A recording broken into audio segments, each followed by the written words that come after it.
Hello everybody and welcome to the CCA League Season 2 Grand Finals Championship Weekend Day 2, all that jazz. I am DRF, joined by Falco, and we are here with a fantastic matchup in our Division 3 Grand Finals. Daybreak from the University of Texas at Austin taking on the Grizzco Workers Union from Worcester Polytechnic Institute. Yeah, hey, this is like such a fun weekend for all of CCA. Of course, yesterday we saw two heavy hitter matchups with Splatter Dragons and Hofstra Pride and the Boilermaker Special with against Night Sharks, and we're ready for some more action, some more division grand finals. So let's just hop right into our first game. Yeah, we're gonna be diving right on in. It is going to be tower control on Undertow Spillway, and this is a really interesting map mode here. Taking a look at these comps though real quick, noticing juniors on either side. That Tentactech splatter shot, just brand new, only 4 days old, making an appearance here in our grand finals. Yeah, I'm also looking at other weapons we don't see very often, that being the Clash Blaster, who's just now going to go down. We see one player down now on the side. I believe that is for Daybreak. You yes. may have to, yes, for Daybreak there. Where Grizzco Union, they've seemed to get some map control. They're actually at this first checkpoint very early. I pointed out yesterday, but you only need to move this 4 units to get to the first checkpoint. It's just mind-boggling to me and how that works and how that's happened. But look at this. It is just the E-leader from Grizzco Union staying on the tower, getting past the checkpoint, pushing and applying the pressure already this early, doing a good job staying alive. DRF, this is surprising to me. Yeah, I mean, they are pushing this tower fast. Able to break through 2 checkpoints already, but 3 down. A huge pick there by Daybreak. And now it is going to be a tower reset here as the roller is going to start to push this jump here that's coming in. A little bit risky from Neptune, but oh, they're able to actually take down the roller. It's the sloshing machine from Frosta, and that's able to get that done. And now this tower is reset, but Daybreak is not going to be able to follow this up. Yeah, it's hard with the positioning of some of these Grizzco Union members who were just applying pressure on the tower, making sure that it wasn't going to accelerate anymore. But with that, Daybreak now able to push forward just a little bit, identifying the slosher player, unfortunately not able to get a splat as Grizzco Union is able to hop on the tower. Now Daybreak back on at this first checkpoint.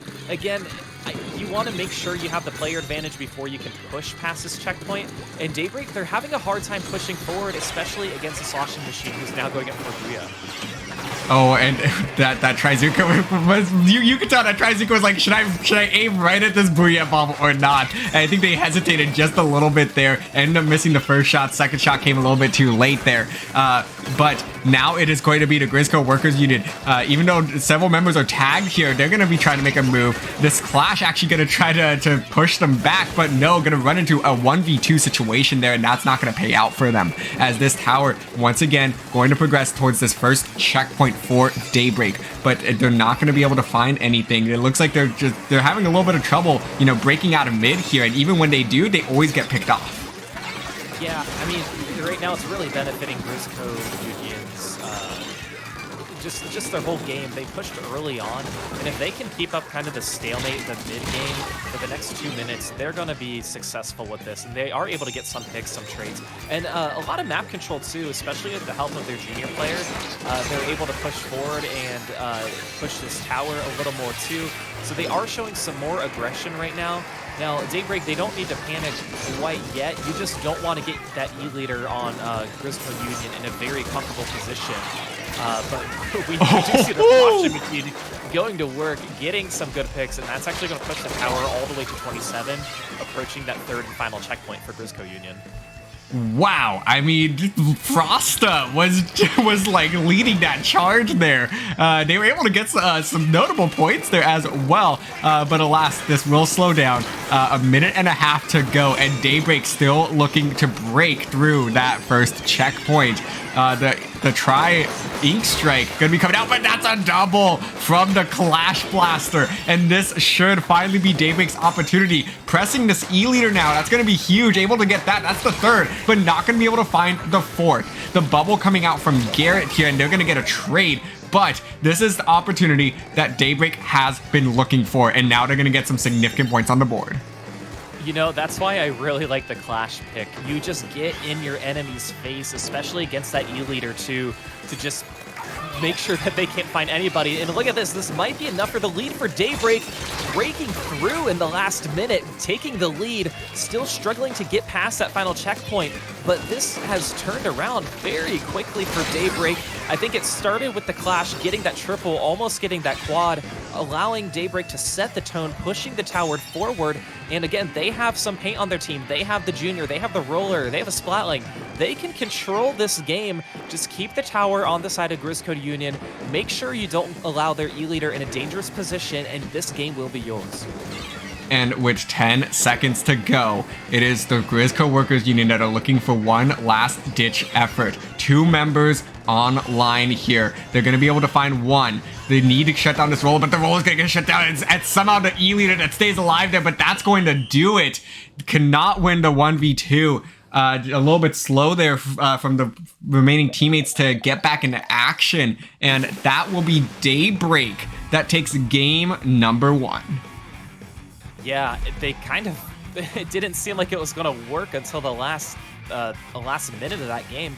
I mean, Grizzco had that early push on, and they seem pretty unstoppable at the mid game. They pushed so early that they're just thinking, okay, we can sit here, we can do whatever we need to do towards the middle of the map, just control the paint by the tower. And honestly, it did work out for them for that first 3 minutes after their push.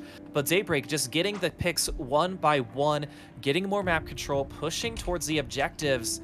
That is what sealed the deal for them to give them this first win. I mean, Grizzco Union, again, there was nothing wrong. It's just a matter of you kind of go down one by one, get that soft wipe. Maybe you have teams who are feeding in a little bit, and you're not able to regroup and reorganize as well.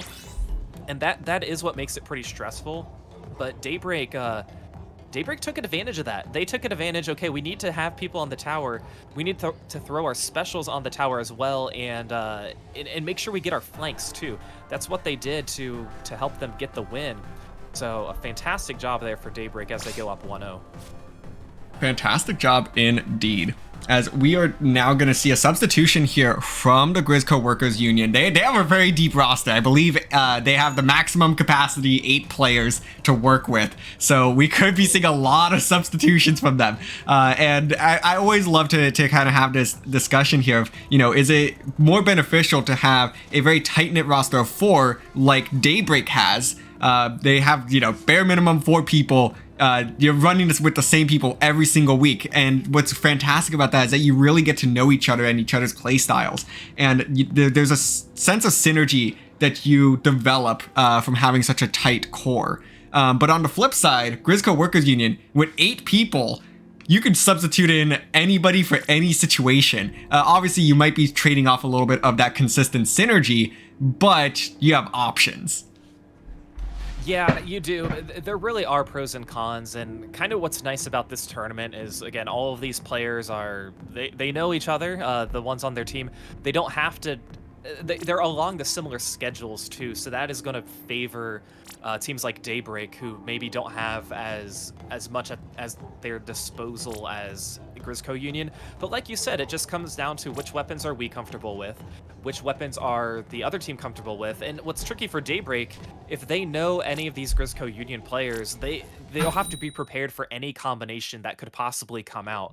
So substitutions, I think, are going to work out in Grizzco Union's favor, but they just have to capitalize on getting these wins and making sure that they can stop Daybreak from getting one more game. All right, diving into game number 2. It is going to be Rainmaker, Mako, Mart, and let's take a look at these compositions. First thing that's jumping out to me here is Crowd bringing out that custom Junior with the Torpedo and what's it called again? I'm blanking. The Wavebreaker. Wavebreaker, thank you. Yep. Yeah, I played a little bit of this morning for about 2.5 hours with C Junior, so I've got C Junior brain, so I like that pick on the side of Daybreak. But it's yeah, like the newer weapons that we've seen come out, these weapons haven't even been out for a week. I love to see teams choose it. You know, it's a junior weapon. It's not very difficult to learn, but more of, okay, what are the subs, what are the specials on it that are going to make it what it is. So with that, we get a push to 61 already by Grizzco Union Workers, almost to this podium, not quite. We do see the Clash is eyeing down the podium to make sure this roller can get it. The roller's actually going to jump, avoid the splat bomb, and get the dunk. That was a very risky play that seemed to pay off for them. Yeah, that certainly did. But it's going to be Daybreak that ends up popping this Rainmaker shield. And with a lot of pressure here, actually, though, from the Grizzco Workers Union, they might be looking to try to pick up this Rainmaker, advance it just a few more points just beyond the checkpoint. But it's Daybreak that does an excellent job of holding on to that position. They're not going to let them touch that Rainmaker. This will reset, and Grizzco Workers Union are going to have to look to start things back up again. They do have quite a bit of map control, so I think it's very possible at this stage. Yeah, it is, but with these specials that are coming out, like the Tenta missiles and you know, every other special that's kind of thrown their way, it's going to make it that much harder. So Grizzco's, they're going to be picking up the Rainmaker again, getting it pretty close to where the podium was. Again, they have some map control. They don't have the greatest map control, as Daybreak is... Actually, Daybreak's has some scattered on their the enemy side. It's kind of funny how the ink is spread out, and how often these players are just really going for the 1v1s too.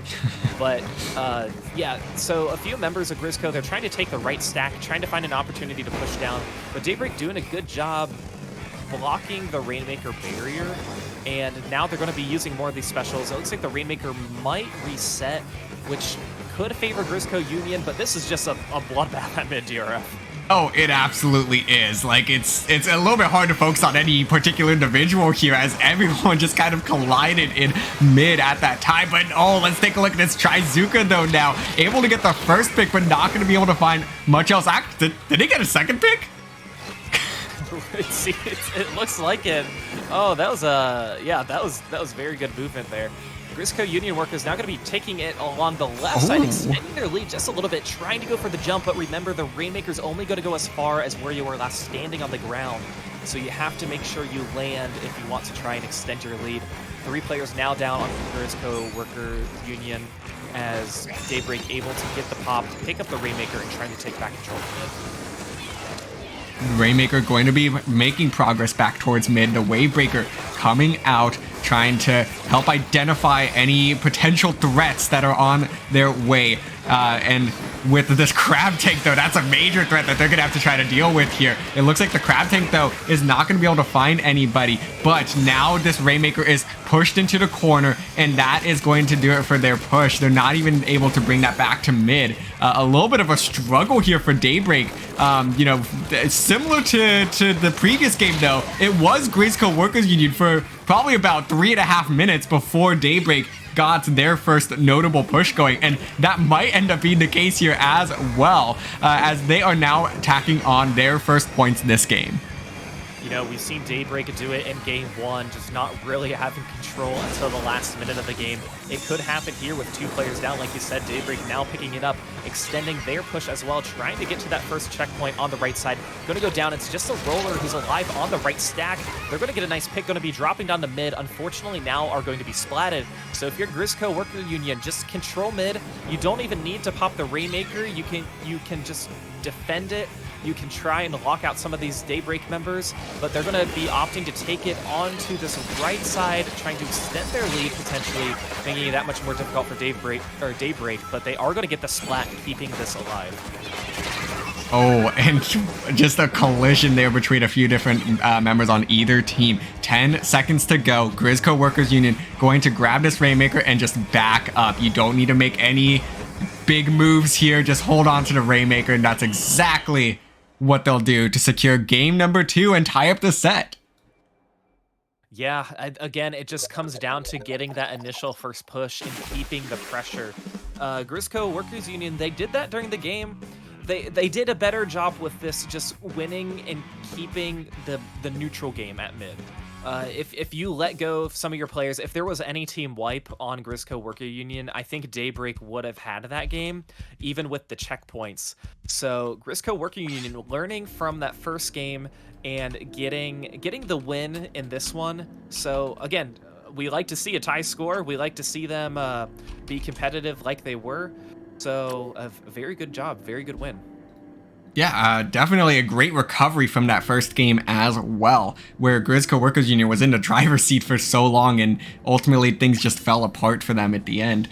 So I think they're definitely very glad to get some momentum back there, because they played, you know, both those games so well, and reestablished a little bit of dominance there. And now we're tied. And to be honest, both of these teams during the regular season have been so dominant in their respective groups that I'm not really sure if either of these teams have experienced being in this position here, where they're going into, you know, a game 3 actually with a tied set. I believe Grizzco Workers Union has only dropped 2 games all season. Daybreak dropping, I believe, 4 games all season. Both their semifinals, 5-0 sweeps. So I think this is might come as a little bit of a shock for both of these teams, that they are now colliding with a team that is really going to push them. Yeah, and that's something similar to what we saw last night with the Div 1 finals of Boilermaker Special versus the Night Sharks. Both of those teams were dominant. Both of those teams got a taste of their own medicine with how strong they were and how strong the enemies were. So again, it is a different type of game. You do have to take those losses so you can learn. That's something that Popgun pointed out. You want to get your loss out of the way to, you know, avoid the monkey off the back of getting the perfect season. And you know, if you're going to lose a game, you want it to be early on in the set. You don't want it to hurt you down the road and lose a game, potential game 6 or 7, where there might be more at stake at that time. So it's all part of the learning curve. Yeah, no, that's certainly some wise words that you and Popgun shared there. Yeah, and it's certainly true too. If you're going to lose, get it out of the way early. So, and they both got 1 win, 1 loss under their belt. Essentially tied set. We're looking at a best of 7 on the back end here now. As we dive into game number 3, it is going to be Clam Blitz Scorch Gorge. All right, and not many changes on the side of Daybreak. But I believe Grizzco Worker Union, they do have the Explosher. They do have the Zap too, so we will see some tactical usage. Early claims by both teams already breaking 11 for Daybreak. So again, claims is harder. You just kind of find your way to get picks. If you happen to have a player advantage, then that's your opportunity to push towards the objective. I'm sorry, Daybreak is in pink, so Daybreak is now going to have their opportunity. That Splat Bomb was a very good movement, as Daybreak able to get a pretty early score in just 35 seconds into the game. Wow, and look at Nico with 7 clams. I think they were able to get all of them in, so that's going to be huge points for Daybreak, and they have them 3 down, and this push is not over. 3 more clams spawn right behind them, and they're going to be able to get under 30. Yeah, I mean, just very, very good push.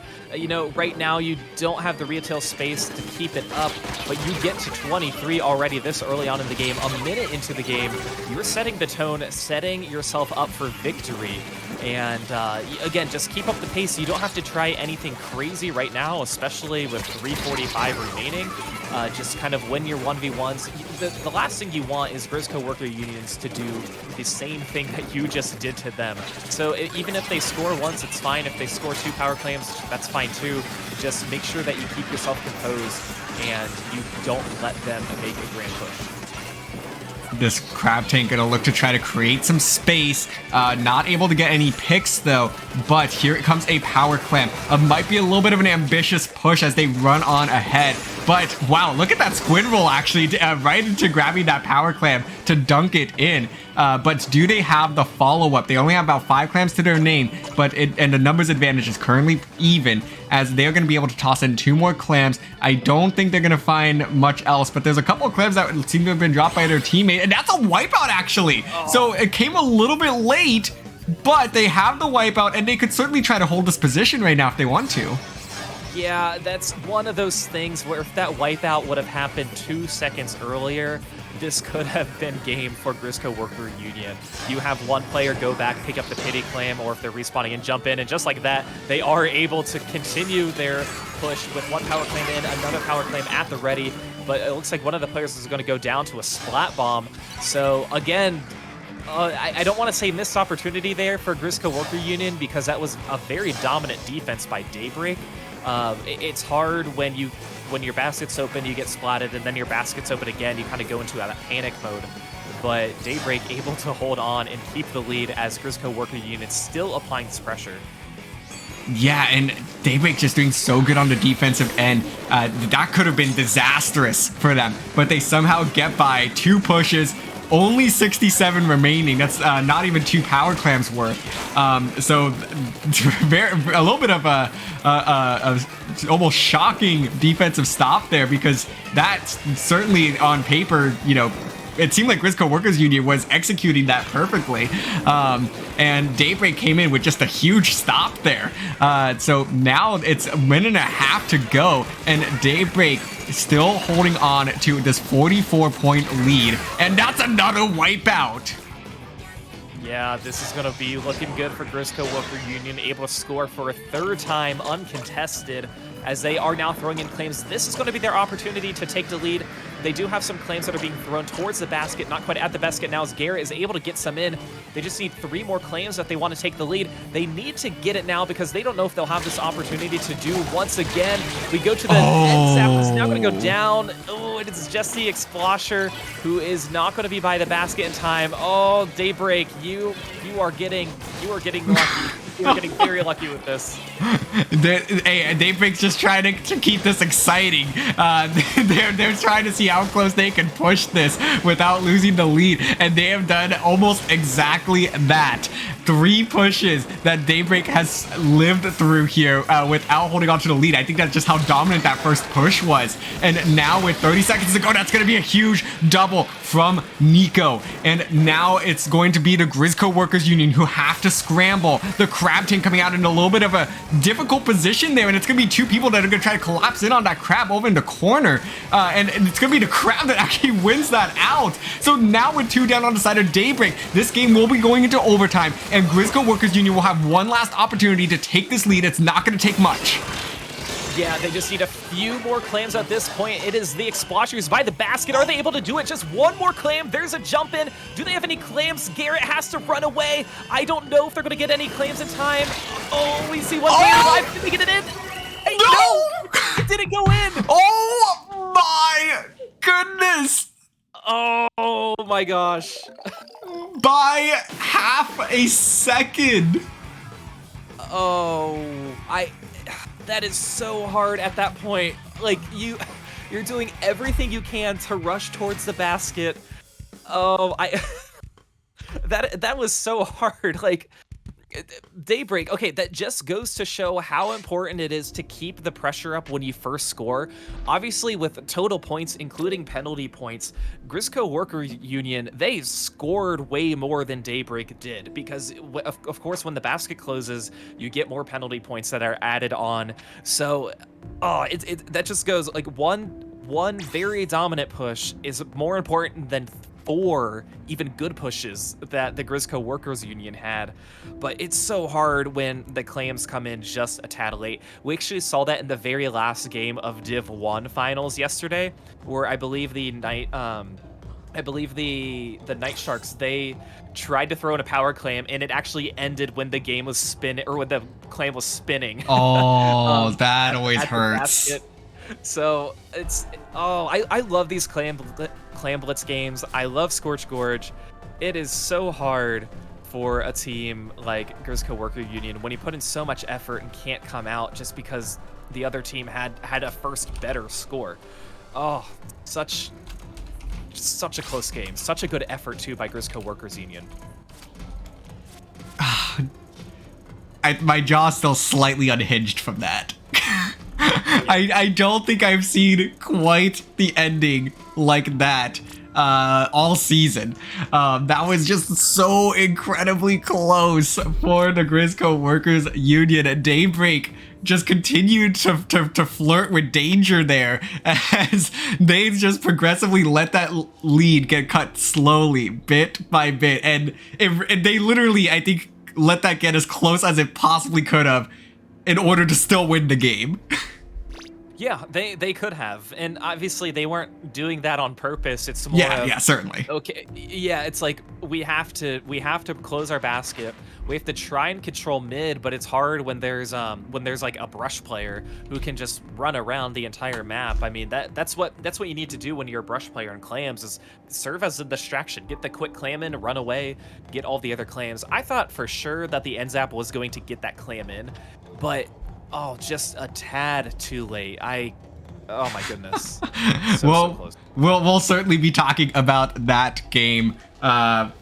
Probably looking back on it through the rest of this set, given how close these two teams continue to be, and I think even in the future, like that's just one of those games that you will certainly remember, if you're on either side of the coin here. Yeah, because it really is a very strong defensive maneuver by Daybreak, and showing the aggression by Grizzco Worker Union. So again, just a great effort. So hard, but hey, let's move on to the fourth game here, Splat Zones at Hagglefish Market. Taking a look at the comps once again, it's going to be RKT Fuel that brings out the Hydra for the first time, and with no chargers on the other side, this Hydra pick is looking pretty solid. Yeah, Hydra with the Booyah Bomb.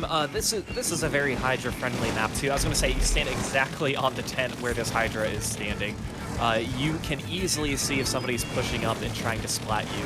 So you kind of get a good feel for the entire zone, good feel for where the enemies are if they're on your side. And I do like the pick. Not much changing on the side of Daybreak though, as they are going to be sticking with the comp that gave them a very good win. But now they do have missiles with this roller, so I do believe they can roller.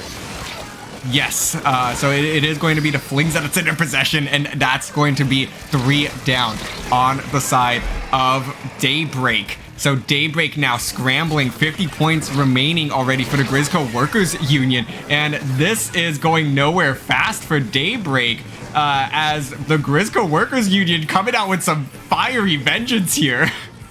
Yeah, this is the push that they had in Clam Blitz, where but now they are the ones doing the first push, which is much more important at this point in the game.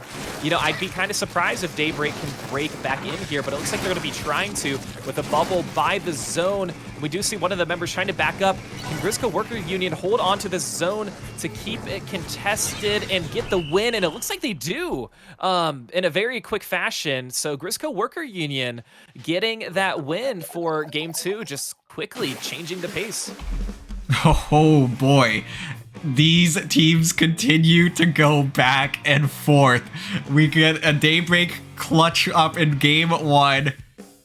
Grizzco Workers Union comes out in game 2 in a little bit of a more dominant fashion there. Daybreak game 3, a huge early lead there is enough to hold on. And now in game 4, Grizzco Workers Union once again responding to a loss in dominant fashion to tie up the set. Yeah, really the only game that we've seen so far that hasn't had this back and forth stalemate type games where one team has the objective for so long, then the other team has an opportunity to take it. So that was really good by Grizzco Worker Union. I mean, I know that these teams don't have counter picks. They can't really choose the maps and modes that come up, but Grizzco Worker Union gotta be looking forward to having another Splat Zones match. I know we had the sets yesterday. I forget which stage would be the second one, but it worked out for them.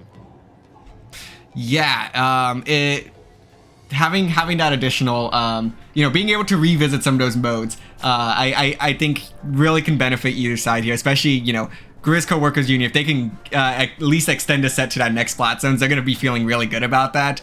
Meanwhile, Daybreak's going to be looking at that next Splat Zones. They could take one or two perspectives here. It can either be, we need to really kick it into gear before we get to that Splat Zones game, or you kind of have that marked and say, hey, if we can get here, we can really redeem ourselves and put together a much better Splat Zones game because we know what we're capable of. Yeah, certainly. And now we're going to be revisiting a Splatoon 2 map and mode, Surgeon, Shipyard Tower Control. You know, does Grizzco Worker Union, do they stick with this Hydra pick that they used? Because it can be good when you get your Hydra in certain positions, or are you going to be mixing up your comp? And it looks like based on how long it's taking for them to queue up, they could be making some changes, which, you know, you had a good win, but there's always other things you have up your sleeve. And remember, like we alluded to earlier, Grizzco Worker Union, they have such a flexible comp with with a very full roster of 8 players. So things are always going to be changing for them, and that's going to make it hard for Daybreak to adapt, but they were able to do it in 2 of the games.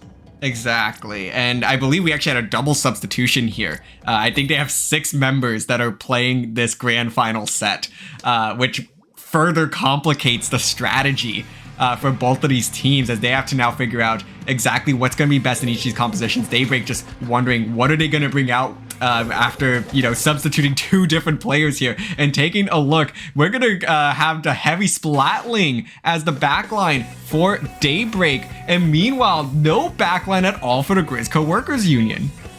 No, but what Grizzco Workers Union do have are two Booyah Bombs. They're going to have the Forge and the Sloshing Machine. So that's going to benefit them, getting the GG Booyah potentially. I like the Forge pick, again, a weapon that is newer from the update that we had earlier this week. But with that, 3 players quickly going to go down. That's actually going to be a wipeout. So Daybreak not letting Grizzco Workers Union push on the objective, getting to that first checkpoint. Daybreak should easily get to this first checkpoint, and they're hoping that they can push past it to extend their lead. Oh, I was going to say, if they could just not go get down by that suction bomb, that first checkpoint should easily be theirs. But a little bit of a misstep by the ballpoint Splatling. Sorry, the heavy Splatling. And that's going to stall that push as well. So a very even game to start out, as both of these teams get early pushes that fall just a little bit short of that first checkpoint. Yeah, and this is the counter answer that Grizzco Workers Union need if they want to try and get the lead right now. Again, you don't need the lead right now, but you just want to apply some of the pressure, get some map control, because it looks like map control is favoring Daybreak just based on how this map is looking. And the Forge is going to wisely jump out of there. Really nowhere to go. You don't have a lot of paint. You don't have a painty weapon. Anywhere you go, you're going to be spotted. So the push is going to continue for Daybreak as they're trying to push to this checkpoint. 2 players are now going to go down. Looks like 3 players down on Grizzco Workers Union. So Daybreak having the lead, getting those pushes, going to be an opportunity for them to take the tower once again as they approach the checkpoint. We see 1 Booyah Bomb now coming out for Grizzco Workers Union, thrown right on the tower. Daybreak very wisely backing out. And it's good that Daybreak still has control of mid. It's going to make it that much harder for Grizzco Workers Union to push forward. And take a look at Justin here. A very aggressive play. Enough to just sort of scatter the members of Daybreak there momentarily as the missiles came in as well. But with 2 down, make that 3. This should be the first checkpoint finally falling for either team almost halfway into this game. You know, we don't typically see Sturgeon Shipyard played out this slow. Very, you know, patient and great defensive stops early on for both of these teams. But it's Daybreak now who has found the opening to get all the way to that second checkpoint. And with 29 points remaining, that's a phenomenal push. Yeah, it really is a good push, especially with how the pace of this game has been going so far. We had the very neutral game with I take the tower for a little bit, you take it for a little bit, don't really get past that checkpoint. So that's exactly what Daybreak needed. They needed to break through to get to where they are in the game. Grizzco Worker Union going to try and respond of their own using some of the specials, but it's not going to be working out right now. Daybreak still pushing this tower as Grizzco Workers Union, they're scrambling a little bit. We see some of the players on the right side trying to find an opportunity to flank.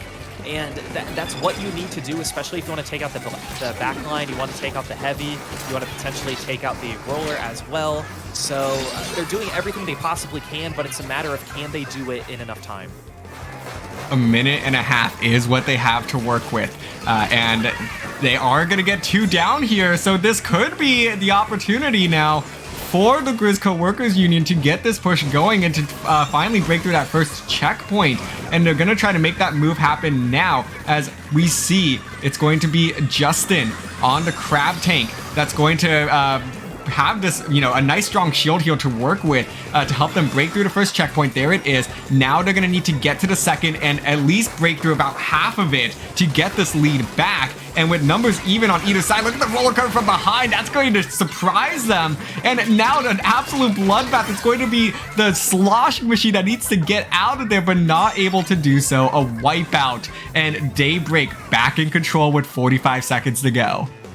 Yeah, that was a really good opportunity for the roller from Grizzco Worker Union, using your curling bomb, using your flank to try and push forward. So they are able to, try their best. But look at this, the tower is still moving on the side of Daybreak. They didn't let go of the control of the tower, didn't let go of the pace of the game as well. But now with 3 players down, just a junior who's going to use a bubble, retreating back to mid.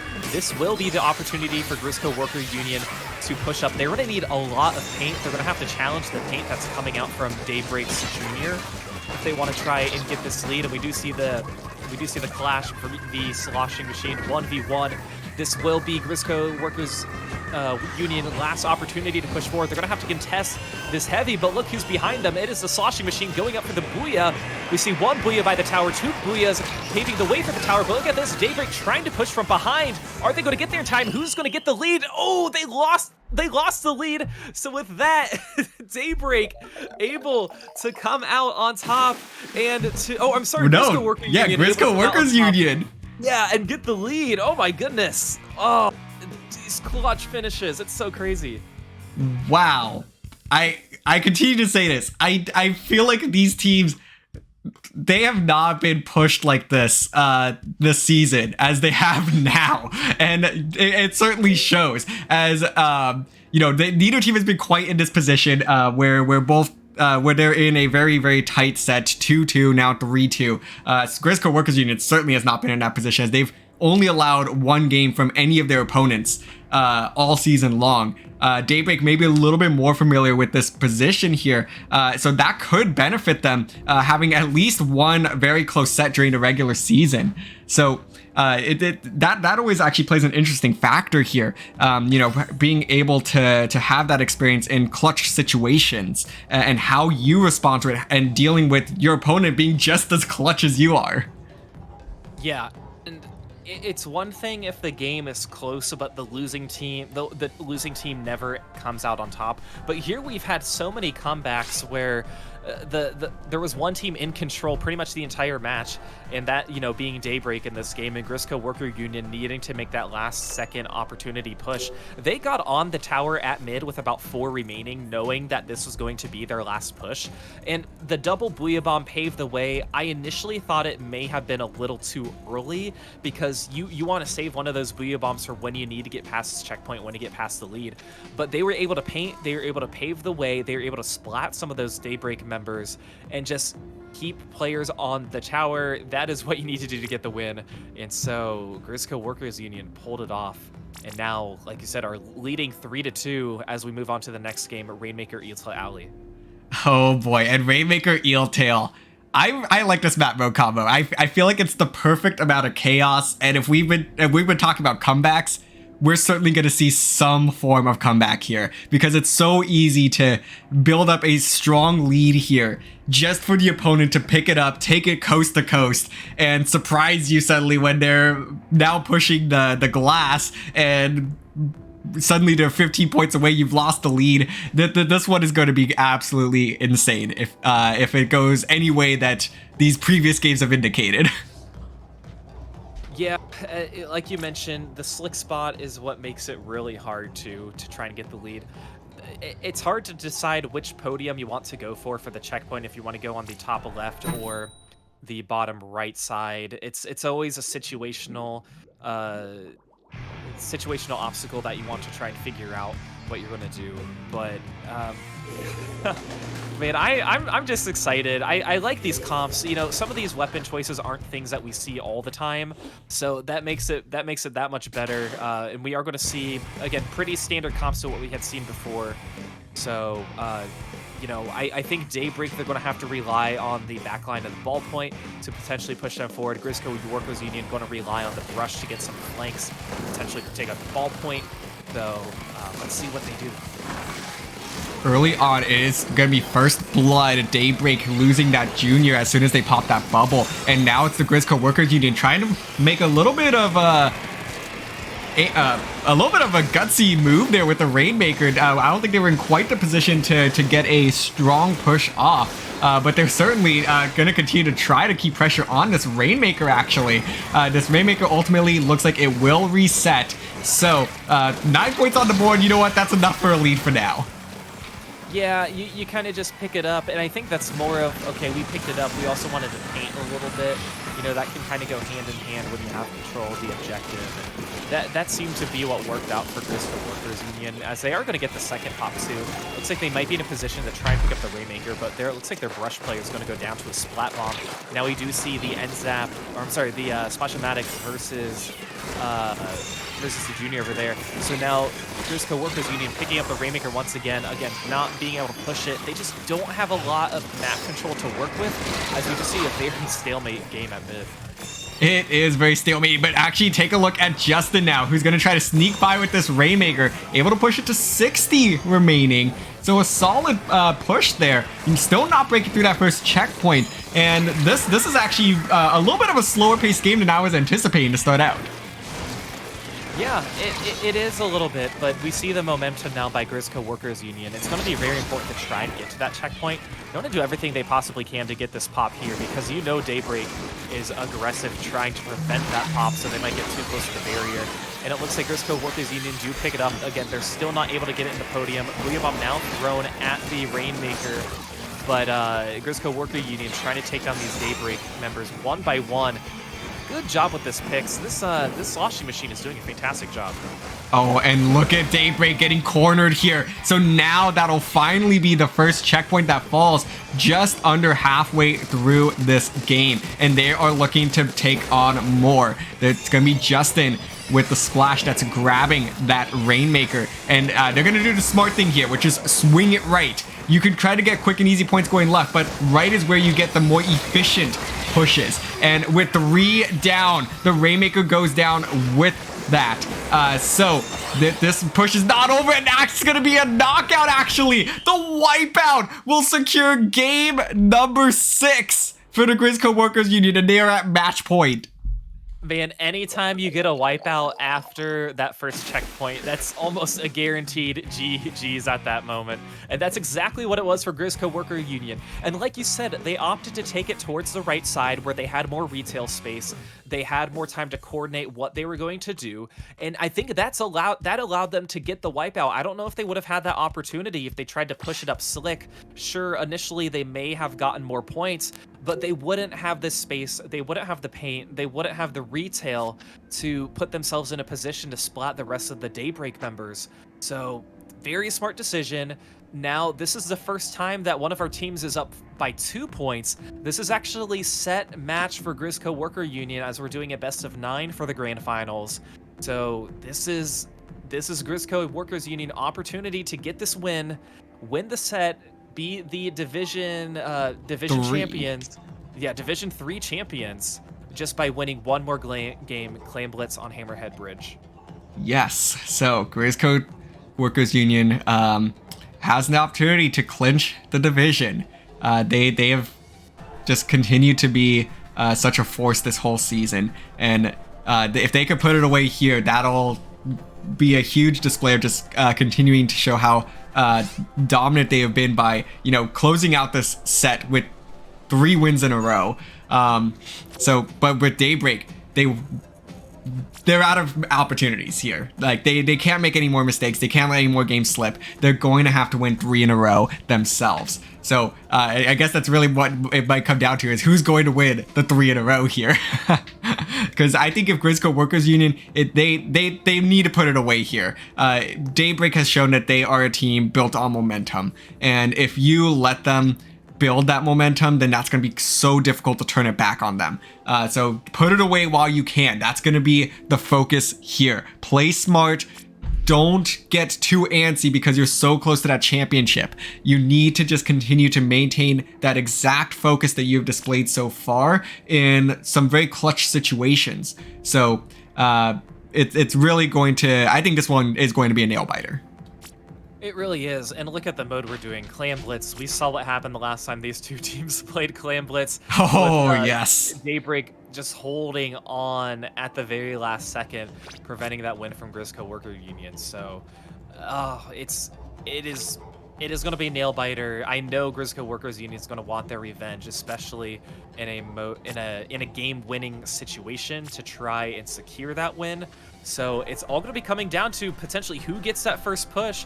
If we know that both of these teams are aggressive with their scoring, it's going to be so important. All right, it is time for game number 7.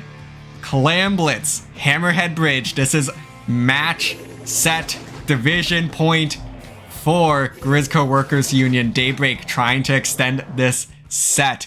Falco, let's take a look at these comps. Yeah, we see the E-Leader coming back out for Grizzco Worker Union, a wise choice on this map, and Daybreak sticking with the same comp that they have had before. So again, with the combination of the brush and the E-Leader, you don't have a lot of paint if you're Grizzco Workers Union. You're going to have to watch out for the paint that's going to be spread out from the junior player on Daybreak. So splatting that junior player might be your priority. They're going to be taking down the Clash pretty early on. 2 players are going to go down already. We have a 2v2. Again, with Daybreak with the slight control of mid, as you see the E-Leader wisely kind of shifting their position as Daybreak is trying to push forward, but Grizzco Worker Union not letting go and able to actually take back some more of mid while gathering some clans at the same time. A little bit of just a stalemate here. I think both of these teams almost a little bit afraid to make a move that's going to cost them this first push, because this first push is going to be huge for whichever team is able to secure it. So both of these teams definitely trying to play it a little bit cautiously, as that's going to be the junior that goes down on the side of Daybreak. That's the second pick as well. So Grizzco Workers Union with 13 clans to their name should be able to piece something together here. And with the ball boy going down as well, now they're starting to move up the ramp, exchanging clams and trying to figure out whose bank to deposit that into, and finally able to figure it out, giving it to Justin. Now they just need to get a couple more picks again, because I think that the passage of clams there took a little bit longer than they had anticipated. Yeah, it seemed like if they would have sped up the process just a little bit, they may have been able to score. They definitely had the clams, they had the map control, they had the player advantage, but things just weren't well synergized between those players to make the push. And that gave Daybreak an opportunity to push back and get control of mid once again and kind of start this battle to try and get a push of their own going. But right now, Daybreak still being pretty cautious, ballpoint wisely in a very good position, getting a splat on the Splash-O-Matic too, as Daybreak now trying to push forward, gathering some more clams, but Grizzco Worker Union, they have a power clam. You know, it can be hard to hold onto it for so long. It's a permanent point sensor when you're holding onto it, so you might want to let it go, but it looks like it's going to be the Brush who has it, so they're going to be the most mobile, still staying alive to the Clash, avoiding some of these splat bombs and wisely backing up. But Daybreak, this is their opportunity to try and push forward, as they have 11 clams and a player advantage with about halfway of the time remaining. Oh, but that sloshing machine from Frosta certainly not making it easy, as now the bubbler has to come out in a little bit of a defensive position, and they're going to go down anyways. So that's 2 down on the side of Daybreak. The Brush looking for the third, but no, going to go down themselves. So the numbers continue to be even here. We are 3 minutes into this match, and nobody has yet to score, let alone really make a solid move towards this basket. No, and again, now it's Grizzco Workers Union opportunity to do that as well. They have control of mid, they have the clams too. Looks like one of their players is going to get splatted who's holding on to a bunch of clams. They do have a power clam. Blue Bomb now going to be thrown towards the basket. Daybreak is now pushing towards the right side of their own basket. This is going to be the first score of the game, just 3 minutes into the game too. Grizzco Worker Union need to polish this, get some of these clams, and that's going to be soft wipe. To get some of these clams, this is going to be the opportunity. You want to score as many as you possibly can, and it looks like they are trying to do that. Daybreak doing a good job pushing back in. Grizzco Worker Union, their push is not over yet, with Justin trying to push up. Garrett now has some clams, not going to be close enough to the basket. A good push by Grizzco Workers Union. They're hoping that's going to be enough to hold on, as Daybreak just has about a minute to come up with a response of their own. time is ticking now, as you say, Falco. Time slowly is definitely not on the side of Daybreak at this point, because it took 3 minutes for either team to get a push, and now Daybreak has a minute to come from the defensive side of things to convert that into a big push themselves. But that's going to be so difficult when you lose all of your members. And the Grizzco Workers Union looking to make a victory march here into the base of Daybreak. They have the clan. They're piling them in. They put two.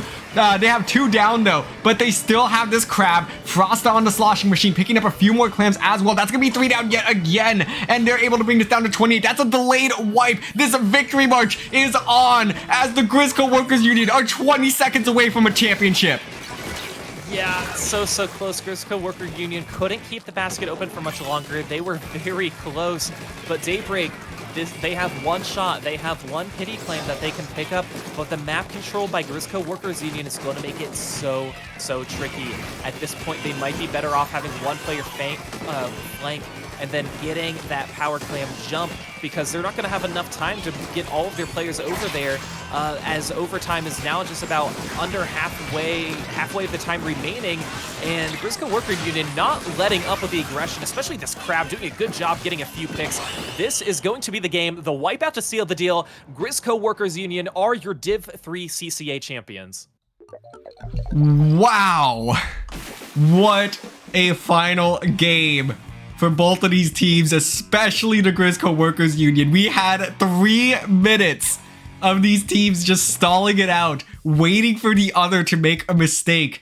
And it seemed like both these teams were definitely had a few opportunities trying to capitalize on the missteps of the other. But ultimately, the Grizzco Workers Union finally able to break through there. And once they had that first push, it was almost over just right then and there, as they just kept that pressure up. Daybreak had a difficult time there breaking out, and that's just all to the credit of how aggressive Grizzco Workers Union were when they finally got that opportunity.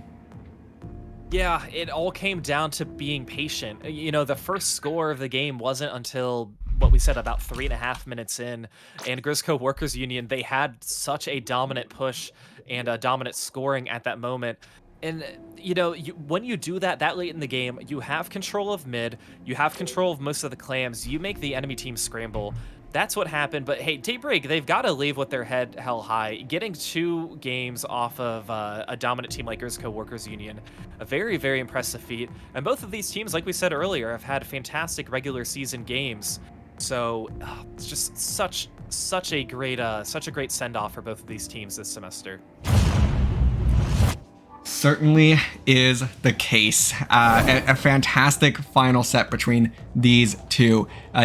Like we said, it almost seemed like there was a collision course between these two, as the #1 seed from either group having really had it, I guess not to say easy, but they definitely demonstrated to be the strongest teams in their group from early on. So it was almost like a slow train crash between these two, and we finally got that. Grizzco Workers Union took them a few games before they finally found their footing to really take over this set.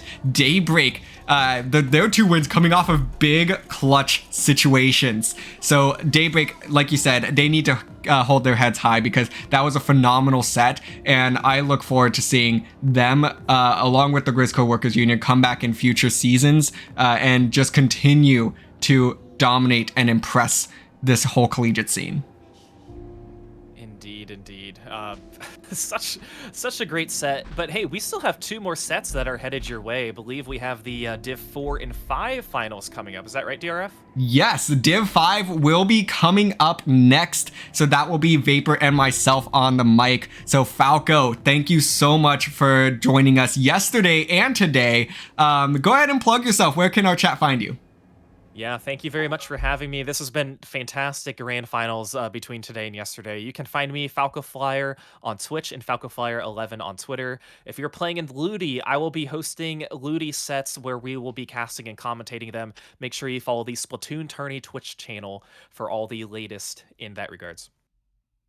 All right, so thank you so much, Falco. We're gonna go ahead and take a quick break. The Division 5 grand finals will be coming up in just a bit. Stay tuned.